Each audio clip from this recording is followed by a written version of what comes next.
Devenez membre de la chaîne Today et bénéficiez de réconfort et de soutien dans les moments difficiles. Cliquez sur le lien dans la description de la vidéo mardi 9 avril 2024 page 3. Il y a quelque temps, il y a eu une présentation sur la façon de gérer notre temps et d'améliorer notre productivité dans la vie et le professeur a expliqué ce qui suit. Après avoir parlé pendant un moment, il a dit « Ok, maintenant il est temps de faire un petit test ». Sur la table devant lui, il plaça un vase d'environ 1 gallon et commença à placer soigneusement environ 12 pierres de la taille de sa main. Un par un, il les plaça jusqu'à ce qu'il ne puisse plus rentrer et il posa la question. Maintenant, le vase est-il plein? Et la réponse de tout le monde a été « Oui ». Dit-il, et il sortit un récipient avec du gravier dessous le bureau, et le secouant, il demanda. Puis un récipient avec de la terre est posé. Et la réponse a été non et il a dit exactement, il n'est pas encore plein. Puis il a sorti un récipient avec de l'eau et l'a rempli jusqu'au sommet et a demandé à nouveau, avez-vous réfléchi au message que je veux vous transmettre? Quelqu'un de courageux ose répondre à votre question et vous dit que le message est que,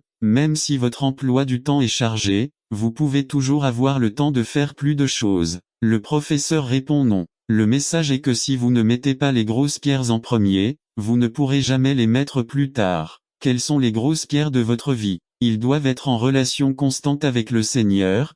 Priez, cherchez le chemin que vous devez suivre en lisant sa parole. Rappelez-vous que ce sont les gros rochers de votre vie que vous devez considérer en premier dans votre cœur et si vous ne les considérez pas comme priorité de votre vie, ils ne pourront jamais l'être. Jésus dit, cherchez premièrement le royaume de Dieu et toutes choses vous seront données par surcroît. Le propriétaire de certains appartements frappe un jour à la porte d'une vieille dame et lui dit, Madame Maria, je ne pourrai plus attendre le paiement du loyer si je ne reçois pas le paiement ce mois-ci, tu devras sortir de cette pièce. Les jours passent et un jour il entend frapper à la porte et là il pense qu'il est le propriétaire des appartements et il éteint rapidement les lumières et va dans sa chambre pendant qu'il continue d'entendre que quelqu'un continue de frapper à la porte. Craignant qu'on ne la fasse sortir, elle se cache dans sa chambre sans faire le moindre bruit. Le lendemain en ouvrant la porte, elle a trouvé un mot d'une personne très chère et la note disait « Viens voir s'il y avait quelque chose. Que puis-je faire pour toi? J'ai entendu dire que tu devais payer ton loyer mais tu ne pouvais pas.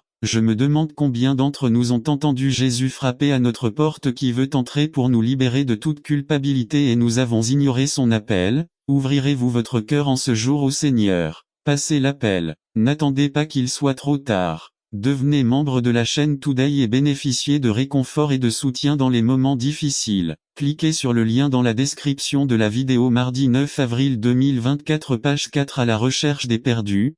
Partie 1 résumé. Dans les paraboles de la brebis perdue et de la pièce de monnaie perdue, le Christ nous enseigne notre attitude envers les pécheurs de ce monde. Par Timothy Archer. Luc 15 1 à 10 y recevez les pécheurs.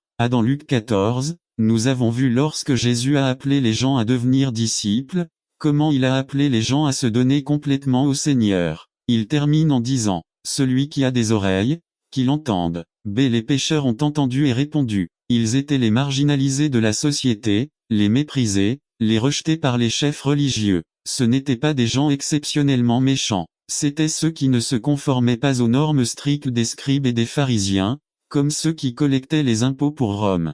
Les religieux étaient scandalisés. Le terme pharisien signifie celui qui est séparé, et c'était eux qui s'étaient séparés des pécheurs, se gardant à distance. Surtout, ils étaient scandalisés de voir que Jésus mangeait avec ces gens-là. Partager un repas était un signe d'acceptation et de communion dans cette culture. 2. Jésus a fait quelques comparaisons. C'est ce que signifie parabole. Cela signifie mettre les uns à côté des autres, mettre une chose à côté d'une autre pour voir leurs similitudes et leurs différences. Ici, il compare les gens ordinaires avec la façon dont ils traitaient les pécheurs et, par implication, la façon dont les pharisiens traitaient les pécheurs. Le berger et les brebis 1. Observez que le berger fait ce que n'importe quel berger de cette époque aurait fait. Ce n'est pas un homme exceptionnel. Jésus présente la situation et dit, et que fera cet homme? Les gens connaissent déjà la réponse de. Le pasteur porte son attention sur ce qui a été perdu. Il y en a 99 qui sont en sécurité. On peut comprendre que le berger les laisse dans un endroit sûr, peut-être sous la garde d'une autre personne. L'attention du berger se porte sur celui qui est en danger, celui qui n'est pas avec les autres trois. Le berger laisse la multitude chercher le petit nombre. C'est une leçon que nous voyons dans la vie de Jésus. Il n'a pas cherché la foule. Il recherchait des individus et les foules le recherchaient. Nos églises doivent l'apprendre. Lorsque nous prenons soin des besoins des individus, nous prenons soin du troupeau tout entier. 4. Jésus dit qu'il y a plus de joie pour celui qui se repent que pour beaucoup qui n'ont pas besoin de se repentir. B. La femme et les pièces de monnaie. 1. Encore une fois, la femme fait ce que n'importe qui aurait fait. Ces pièces n'étaient pas de l'argent qui lui restait, c'était peut-être ses économies. On comprendrait mieux aujourd'hui si on parlait de billets de $100. Les auditeurs originaux auraient immédiatement compris pourquoi la femme était si bouleversée de. La femme concentre son attention sur ce qui a été perdu. Il ne dit pas, c'est bon. Il mentionne de Paul, puisque Jacques a écrit son épître avant que Paul n'écrive aux Romains 2. Paul attaquait-il alors les écrits de Jacques, comme le prétendent certains commentateurs? N'attendez pas qu'il soit trop tard. Devenez membre de la chaîne Today et bénéficiez de réconfort et de soutien dans les moments difficiles. Cliquez sur le lien dans la description de la vidéo. Mardi 9 avril 2024 page 17. Tous les érudits du Nouveau Testament n'acceptent pas la position selon laquelle Paul et Jacques sont des théologiens appartenant à des camps opposés. 3. Au milieu du XXe siècle, Joachim Jeremias, un théologien allemand, a déclaré que le champ de bataille entre Jacques et Paul est différent. 4. 2 décennies plus tard, Richard N. Longenecker ajoutait la zone de conflit que chaque auteur occupe est différente, tandis que Simon J. Kierstermacke commande 10 ans plus tard que chaque écrivain a développé son thème en utilisant les mêmes phrases et illustration de son propre point de vue et pour son propre objectif. B. Le contexte de Paul. La doctrine de Paul sur la justification par la foi est née du conflit qu'il a eu au début de son ministère avec les chrétiens judaïsants qui inculquaient aux nouveaux convertis païens d'observer la loi de Moïse, en particulier la circoncision. 1. Lorsque Paul attaque les œuvres comme méthode de salut, ces œuvres font référence aux œuvres de la loi que les judaïsants ont soulignées comme étant obligatoires pour le salut en Jésus-Christ. 2. Dans les écrits de Paul, nous pouvons noter qu'il utilise le mot œuvres en relation avec les œuvres de la loi et dans le contexte du légalisme souligné par les judaïsants gagner le salut en observant les rites de la loi de Moïse. Réponse de C. Santiago. Santiago ne mentionne à aucun moment la circoncision ou tout autre rituel mosaïque de l'anglais mosaïque ou moïsain. Lorsque Jacques mentionne les œuvres comme en 2,14, à quoi bon, mes frères, si quelqu'un dit qu'il a la foi mais n'a pas les œuvres? Cette foi peut-elle le sauver? À quoi cela se réfère-t-il de? Il est nécessaire de lire le contexte pour voir à quoi Santiago fait référence. Lisons de 1, 27 à 2, 26. Que trouve-t-on là en rapport avec les œuvres à aider les orphelins et les veuves dans leur tribulation? 1, 27b. Une attitude consistant à ne pas favoriser les riches par rapport aux pauvres, ou à ignorer les moins favorisés de la société. 2, 1 à 6 et aimer son prochain comme soi-même. 2, 8. D. La discrimination est aussi un péché que l'adultère, et la violation d'un seul commandement viole le reste du décalogue. 2, 9. 11. Les œuvres dans Jacques consistent à couvrir ceux qui sont nus et à donner de la nourriture à ceux qui n'en ont pas. 2, 16. N'est-ce pas ce que Jésus a dit? C'est toi qui me l'as fait voir. Matthieu 25, 44, 3. La justification d'Abraham par les œuvres, selon Jacques, n'était pas due à sa circoncision, mais parce qu'en croyant, il démontrait sa foi en qu'elle est la chose la plus précieuse et la plus prioritaire dans la vie. Vous devez établir des valeurs et des priorités dans votre vie, quelque chose sur lequel construire votre vie, des choses qui sont précieuses et essentielles dans votre vie, parce que si vous n'établissez pas de valeurs et de priorités dans votre vie, d'autres le feront à votre place. Ce monde veut vous offrir et promouvoir son système de valeurs et de priorités dans votre vie. Et malheureusement, il y a des chrétiens qui ont mordu à l'hameçon du système de valeurs et de priorités que ce monde leur offrait. Ils vivent ce système sans même y penser rationnellement. Ils l'ont adopté automatiquement. Quel est le système de valeurs et de priorités du monde? Puissance et prestige. Je veux être célèbre, plaisir. Je veux me sentir bien et heureux. Je veux passer un bon moment, possession. Je veux faire fortune. Je veux être riche. Toutes sortes de tentations relèvent de l'une de ces trois catégories. L'ironie de la question est que Moïse, selon le système de valeurs et de priorités de ce monde, avait tout, pouvoir et prestige. Moïse était à cette époque l'héritier du trône le plus puissant du monde. Plaisir. Chaque caprice et chaque envie pourrait être satisfait dans le palais d'Égypte. N'attendez pas qu'il soit trop tard. Devenez membre de la chaîne Today et bénéficiez de réconfort et de soutien dans les moments difficiles. Cliquez sur le lien dans la description de la vidéo. Mardi 9 avril 2024 page 4 Possession. La richesse du monde entier était concentrée en Égypte. Moïse avait tout, mais il l'a jeté, Il avait ses valeurs et ses priorités en perspective. Ce que nous avons passé toute notre vie à essayer d'accomplir, Moïse l'a jeté. Parce qu'il savait que ces choses ne dureraient pas, mais que la récompense de Dieu serait éternelle. Nous devons apprendre à dire non au système mondial de valeurs et de priorités, et à le dire avec conviction. Moïse l'a fait, c'était le genre de personne qu'il était. C'est pour cette raison qu'il a eu un grand impact positif pour le royaume de Dieu par sa vie. Il est allé à contre-courant de ce monde. Il y avait trois aspects clés qui avaient de la valeur et une priorité dans la vie de Moïse. Moïse a découvert que le dessein de Dieu a plus de valeur que la popularité. Il refusa d'être appelé fils de la fille de Pharaon. Je quitte le pouvoir, le prestige et la popularité. Moïse a découvert que les gens sont plus importants que les plaisirs. Il aurait pu avoir un plaisir temporaire à devenir le prochain Pharaon, mais il a néanmoins choisi de répondre à l'appel de Dieu et de libérer un peuple opprimé et asservi. Moïse a découvert que la paix de Dieu a plus de valeur que les biens. La paix ne vient d'aucune possession, la vraie paix vient lorsque nous sommes au centre de la volonté de Dieu. Être ce que Dieu nous a fait être et non ce que nous sommes en ignorant son appel 26 parce qu'il avait les yeux rivés sur la récompense. Moïse avait la bonne perspective.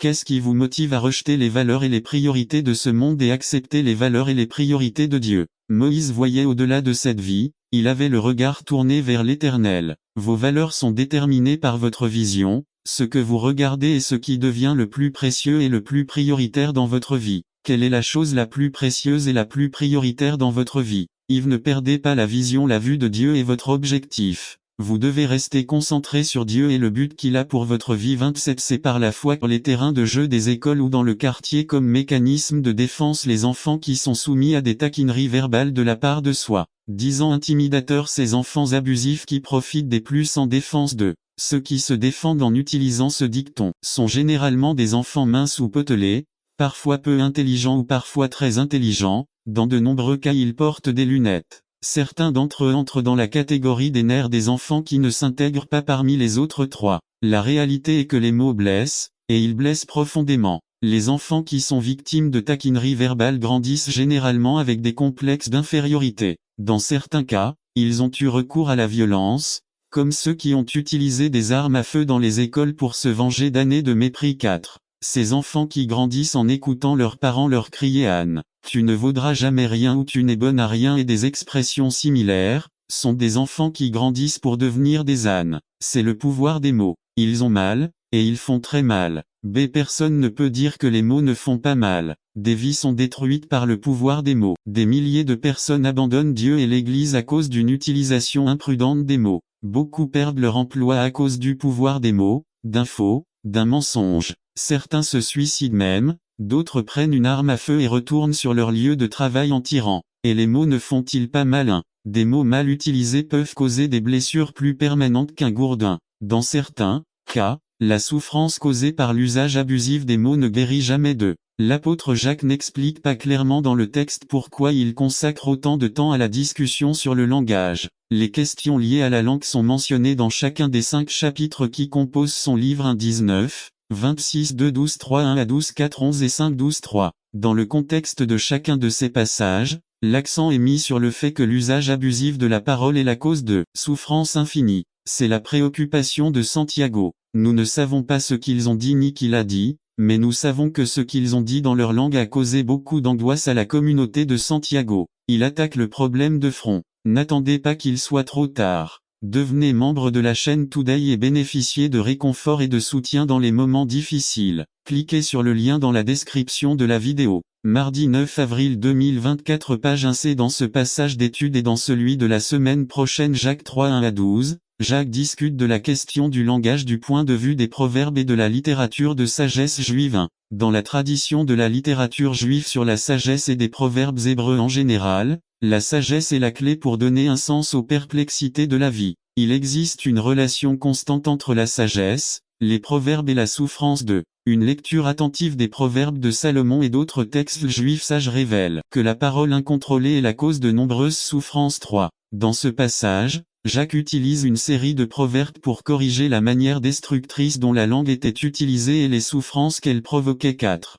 Ce que Jacques va dire à propos de la langue s'inscrit dans le contexte des souffrances que certains membres de la congrégation causaient, non seulement par leur comportement discriminatoire envers les pauvres et leur omission d'aider les impuissants, mais aussi par leur propre langage. Nous devons noter le lien qui existe entre le chapitre 2 et le chapitre 3. Rappelez-vous que Jacques n'a pas écrit en chapitre et en versets. La division est intervenue des siècles plus tard. Remarquons alors comment se termine le chapitre 2 de Jacques verset 26. Car, de même que le corps sans l'esprit est mort, de même la foi sans les œuvres est morte sans avoir à introduire plus que ce qui est nécessaire dans le texte d'aujourd'hui, il faut néanmoins se demander quel est le lien logique que Jacques voulait établir ici. 3. J'ose dire que les œuvres qui viennent de la foi ne se limitent pas à des actes ou des faits. Ce qui sort de la bouche sont aussi des œuvres de la chair ou œuvres de l'esprit. 4. Un autre élément important qu'il faut noter avant de continuer est que la synthèse de Jacques au chapitre 2 où il ignore la veuve,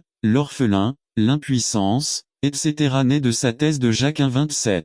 Sur ce qu'est religion pure et irréprochable. 5. D'autre part, le résumé de Jacques au chapitre 3, en particulier les versets 1 à 12, vient de sa thèse de Jacques 1,26 où il dit « Si quelqu'un pense qu'il est religieux, mais ne retient pas sa langue, mais trompe pour son propre cœur, la religion d'un tel homme est vaine. » 2. Les enseignants et leur langue à divers groupes de personnes sont identifiés dans cette section comme causant des souffrances avec leur langue. Le premier groupe identifié est celui des enseignants. Il n'y a aucune certitude quant à l'identité de ces personnes. 1. Au temps de Santiago, les professeurs étaient appelés rabbins orageux. Jacques étant l'un des premiers apôtres à écrire son épître, on considère que la communauté chrétienne à laquelle il écrit était composée majoritairement de juifs. N'oublions pas les tendances judaïsantes de Jacques, ainsi que de Pierre. Au concile de Jérusalem voir Acte 15:2. Tous les parents juifs convoitaient également que leurs enfants deviennent rabbins. De pouvoir, de nombreux jeunes juifs convoitaient la position de rabbin.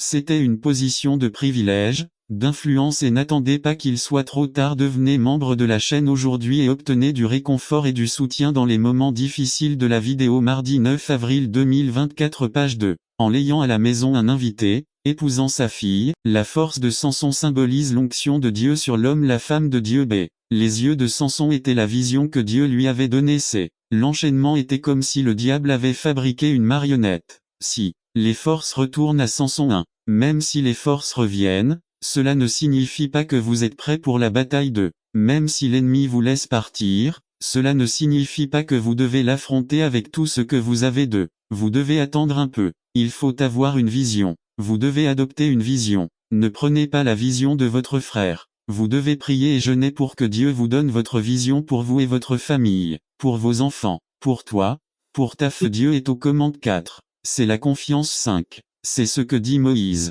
Nous ne pouvons pas affronter l'adversité sans cette confiance. IV. Dieu a le pouvoir d'aider. À les instructions de Dieu à Moïse, lisez 15 à 18. B. Dieu neutralise les Égyptiens par le feu. 19 à 20. C'est les eaux de la mer divisées en deux. 21 à 22. D. Les Égyptiens entrent et meurent. 23 à 28. E. Un résumé. 29 à 31. F. Le salut est vu dans les versets suivants. 1. Alors les enfants d'Israël entrèrent au milieu de la mer sur la terre ferme, ayant l'eau comme muraille à leur droite et à leur gauche. Ex 14, 22-2. Et les enfants d'Israël traversèrent le milieu de la mer sur la terre ferme, ayant les eaux comme muraille à leur droite et à leur gauche. Ex 14, 29-3. Ainsi, ce jour-là, l'Éternel délivra Israël de la main des Égyptiens et Israël vit les Égyptiens morts au bord de la mer. Ex 14, 34. Nous n'aurions pas tort de dire que certains Israélites n'y ont pas cru jusqu'à ce qu'ils aient vu cela se produire. N'attendez pas qu'il soit trop tard. Devenez membre de la chaîne Today et bénéficiez de réconfort et de soutien dans les moments difficiles. Cliquez sur le lien dans la description de la vidéo. Mar 9 avril 2024 page 4-5. Le même Dieu qui nous a sauvés est le même qui nous annonce l'évangile du salut, le croyons-nous? 6. Dieu dit qu'il nous aidera à répondre à nos besoins si nous lui faisons confiance, le croyons-nous? 7. Dieu a le pouvoir de nous sauver, il est fidèle à ses promesses, cela doit signifier beaucoup pour nous. Conclusion. 1. Marcher, frères, marchons en avant. 2. Marchons sans nous plaindre, confions en Dieu, il a le pouvoir de nous aider. 3. Il se battra pour nous, soyons calmes, faisons notre part. 4. Quand Satan s'avance après nous de toutes ses forces, quand il semble piégé par la tentation et les pressions de la vie, la réponse de Dieu est « Va et sois calme, je me battrai pour toi ». N'attendez pas qu'il soit trop tard. Devenez membre de la chaîne Today et bénéficiez de réconfort et de soutien dans les moments difficiles. Cliquez sur le lien dans la description de la vidéo. Mardi 9 avril 2024 page 5 Attributs de Dieu numéro 1 résumé. Parfois, il nous serait difficile de répondre à la question « À quoi ressemble Dieu ?» La réalité est que ses attributs nous en apprennent davantage sur sa personnalité. Je vous invite à en apprendre davantage sur votre Créateur et Sauveur. Par Georges Alvarez. Les attributs de Dieu y introduction. Service du soir du 2 février 2003 à Ebenezer, Union City, Californie. Il est essentiel que nous en sachions davantage sur ce grand personnage de l'histoire qui est différent et transcendant Dieu. Qu'en le connaissant, nous pouvons l'apprécier encore plus et l'adorer pour qui il est. Louez-le pour la façon dont il se montre à nous. Fidèle. Il y a plusieurs mots dans l'Ancien Testament. Cela parle de la fidélité de Dieu. Parmi eux se trouve le mot hébreu Hesed, qui apparaît environ 245 fois 127. Apparaît dans les psaumes. Dieu est fidèle parce qu'il tient les promesses de son alliance. Dt. 7, 9 C. Dans le Nouveau Testament, on retrouve le mot grec pisto qui signifie fidèle. 1 Corinthiens 9 D. Concernant sa fidélité, voici ce que dit l'auteur de 1 Roi. Béni soit Jéhovah, qui a donné la paix à son peuple Israël, selon tout ce qu'il avait dit. Pas une seule parole de toutes ses promesses, qu'il a exprimées par l'intermédiaire de Moïse, son serviteur, n'a failli. Le psalmiste dit que ta fidélité atteint les nuages. De notre Seigneur Jésus-Christ. L'apôtre Saint Jean dit le témoin fidèle. Apocalypse 1, 5 et lisons dans Apocalypse 19, 11. Nous voyons la fidélité de Dieu dans les dispositions qu'il a prises pour nous sauver de la condamnation du péché, dans le fait que même dans le présent il ne manque pas de remplir ses promesses, dans la manière dont il nous montre sa bonté jour après jour. L'apôtre Saint Paul dit que si nous sommes infidèles, il reste fidèle, il ne peut pas se renier. Gentil. C'est grâce à sa fidélité que jour après jour nous voyons et recevons sa bonté. Le psalmiste nous défie lorsqu'il dit, dans PS 34 8, 119 68. C'est le prophète Nahum 1,7 dit. Gust a dit, veillez à ce que Jéhovah soit bon. Bienheureux l'homme qui se confie en Jéhovah, il est bon, fort au jour de la détresse. Nous pouvons voir la bonté de Dieu dans ses relations avec son peuple israélien. Libérés de l'esclavage 2. Les nourrir dans le désert avec de la manne et de l'eau à boire 3. En pardonnant et en se retirant à plusieurs reprises du jugement complet envers le peuple. N'attendez pas qu'il soit trop tard. Devenez membre de la chaîne Today et bénéficiez de réconfort et de soutien dans les moments difficiles. Cliquez sur le lien dans la description de la vidéo. Mardi 9 avril 2 en moi et moi en toi. Afin qu'eux aussi soient un en nous, afin que le monde croie que tu m'as envoyé. 22 Je leur ai donné la gloire que tu m'as donnée, afin qu'ils soient un, comme nous sommes un. 23 Moi en eux et toi en moi, afin qu'ils soient parfaitement unis, afin que le monde sache que tu m'as envoyé et que tu les as aimés comme tu m'as aimé. Comme nous pouvons le constater, de nombreux enjeux sont en jeu lorsqu'on considère l'unité des croyants. Dieu regarde, tout comme le monde. N'attendez pas qu'il soit trop tard. Devenez membre de la chaîne Today et bénéficiez de réconfort et de soutien dans les moments difficiles. Cliquez sur le lien dans la description de la vidéo. Mardi 9 avril 2024 page 6 Ne durcissez pas votre cœur résumé. L'adoration et l'obéissance sont deux devoirs du chrétien qui ne doivent pas être séparés. Par Félix Ramirez. Adoration et obéissance. Psaume 95 1 à 11. Introduction. Un passage qui a été mal divisé. Nous essayons d'adorer, mais nous oublions ce que l'adoration nécessite réellement. Nous devons adorer le Seigneur avec un cœur humble. 2,6 A C'est un appel que nous recevons de Dieu. Les verbes sont à l'impératif. Venez 2x, acclamons, chantons, prosternons-nous, etc. Les croyants sont appelés par Dieu à l'adorer. Pourquoi l'adoration n'avait donc aucun nécessiteux parmi eux? Les missions et l'évangélisation par la prédication doivent être au cœur de l'Église.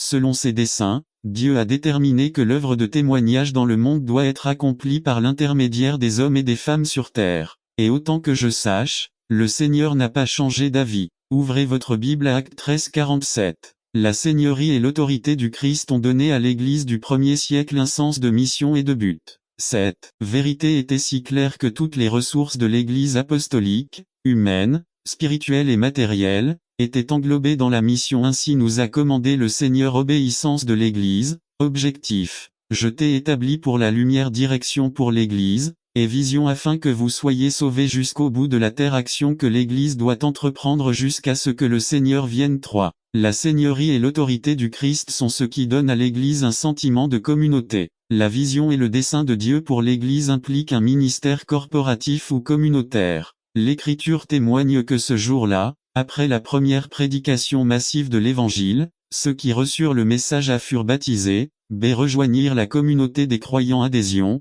C participèrent à des réunions de prière, D ils se réunirent pour étudier le mot et, E ils n'ont pas arrêté de se réunir pendant un jour. La source de pouvoir capable de transformer un groupe d'hommes et de femmes en instruments qui fonderaient un royaume spirituel doté d'un sens de communauté était la résurrection. C'est pourquoi l'apôtre Paul, dans un élan d'étonnement et d'adoration, s'est exclamé v 19 à 21 combien incomparable est la grandeur de sa puissance en faveur de nous qui croyons. Cette puissance est la force grande et efficace que Dieu a exercée en Christ lorsqu'il l'a ressuscité des morts et l'a fait asseoir à sa droite dans les royaumes célestes, bien au-dessus de tout gouvernement et autorité, puissance et domination, et de tout autre nom qui peut être invoqué non seulement dans ce monde mais aussi dans l'autre. N'attendez pas qu'il soit trop tard. Devenez membre de la chaîne Today et bénéficiez de réconfort et de soutien dans les moments difficiles. Cliquez sur le lien dans la description de la vidéo mardi 9 avril 2024. Page 2. Le sentiment de communauté dans l'Église ne vient pas du fait que nous sommes regroupés, mais du fait que nous sommes connectés à Dieu. Cela inclut son plan et son dessein, ainsi que les uns aux autres. Cela signifie que le rôle de l'Église dans le dessein et la vision de Dieu est actif et non passif. Cette connexion comprend l'unité spirituelle. Nous sommes une communauté de croyants avec des objectifs divins. L'unité spirituelle est la note prédominante de l'Église du NT. C'est le premier facteur de gestion collective. Cette unité spirituelle est ce qui permet à la vision et au dessein de Dieu pour l'Église de se dérouler sans entrave ni retard. Et celui qui nous amène à nous joindre aux efforts que fait l'Église pour l'extension du royaume. Responsabilité individuelle. Ce que deviendra le membre d'Église déterminera ce que deviendra le ministère de l'Église. La question n'est pas de savoir ce que fait l'Église, mais plutôt ce que je fais dans l'Église. L'attitude n'est pas de montrer de l'ingrédient amour. Sans amour, ce don est inutile à construire. V. Le don du partage. Donner généreusement à les croyants ayant le don de donner se trouve à tous les niveaux sociaux,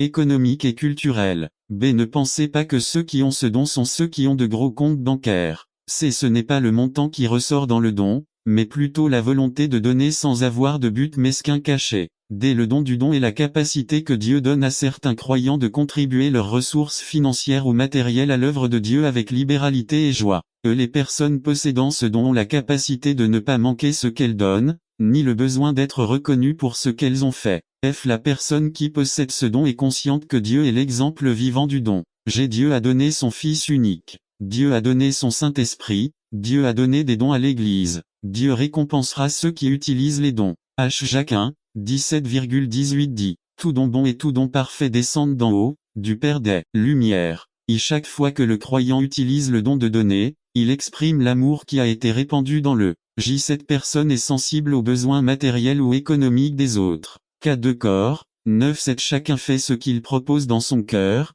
pas avec tristesse, ni par obligation, car Dieu aime celui qui heurte la joie. L. Celui qui donne connaît les promesses que Dieu lui fait. Je t'ai désigné pour aller porter du fruit, et ton fruit demeure afin que tout ce que vous demanderez au Père en mon nom, il vous le donne. JN 15:5,16. Monsieur l'Église primitive avait ceux qui avaient le don de donner comme Joseph qui avait le surnom de Barnabas. Acte 4, 34 à 37. Veuillez lire VI. Le don de la présidence réglaire, c'est la capacité spéciale que Dieu donne aux croyants de diriger les autres. Être responsable d'un groupe ou d'une organisation pour guider vers la définition d'objectifs et guider pour atteindre ces objectifs. B. La personne dotée de ce don gouverne bien les intérêts du groupe ou de l'institution qu'elle représente. N'attendez pas qu'il soit trop tard. Devenez membre de la chaîne Today et bénéficiez de réconfort et de soutien dans les moments difficiles. Cliquez sur le lien dans la description de la vidéo mardi 9 avril 2024 page 3. C'est quand on pense à ceux qui président ou dirigent l'Église,